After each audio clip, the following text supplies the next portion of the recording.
waxaan rabaa inaan idin siiyo update-kii ugu dambeeyay 48 saacadood wixii soo kordhay oo xaaladda coronavirus ah 48 saacad ee ugu dambeysay waxaa soo kordhay 70 xaaladood oo positive ah rag waa 48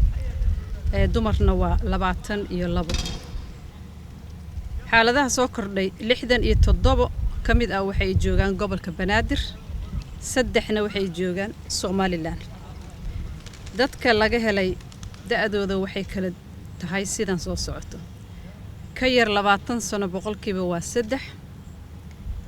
20 ilaa iyo 39 sano waxa waaye 48 40 ilaa iyo 59 waa 27 60 sano iyo ka badanna waa 22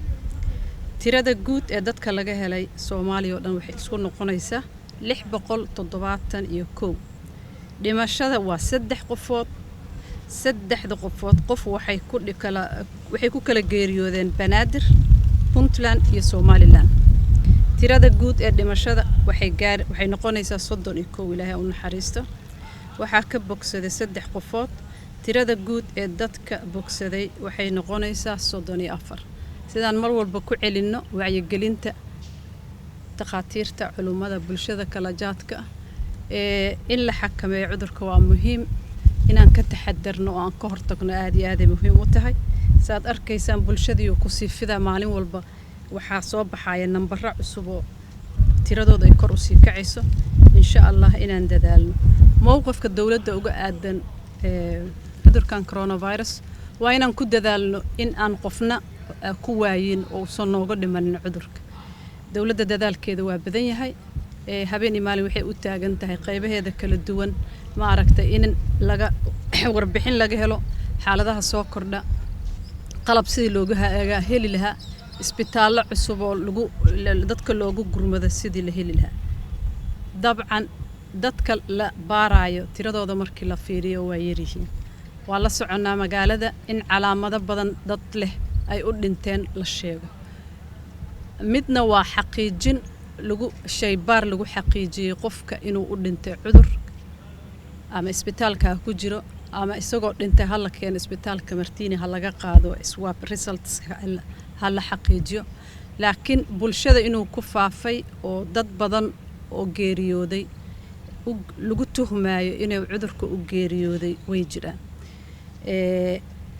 dawladda mar walba waxay kula talinaysaa dadweynaha in ay dhageystaan takhaatiirta wasaaradda caafimaadka inay soo doontaan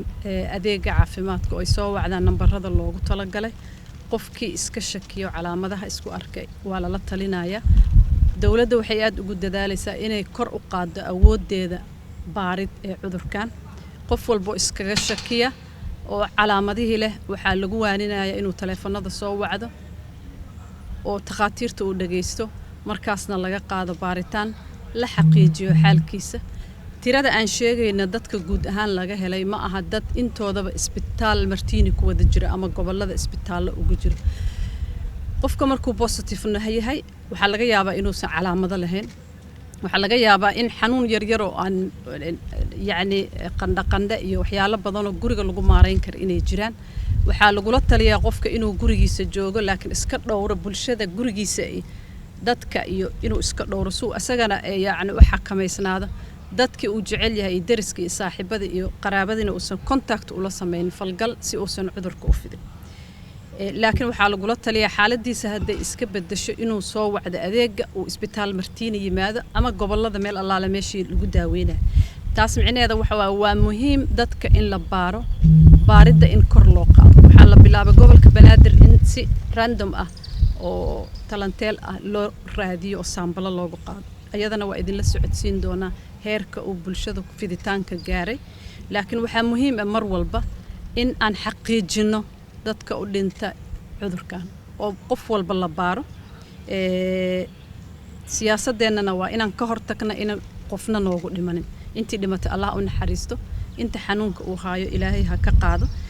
laakiin muhiim waxa waay qofka inuu is dhowro banaanka iska xakameeyo meelaha ciriiriga uusan gelin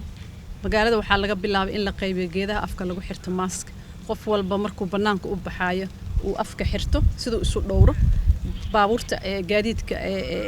publicada marka la raacayo sidoo kaleeto qofka inuu gacmaha iska dhaqo haddii uu xanuunka dareemo ama calaamadihii dareemo inuu wacdo nambaradii loogu talagalay dadka waaweyn cudurrada qaba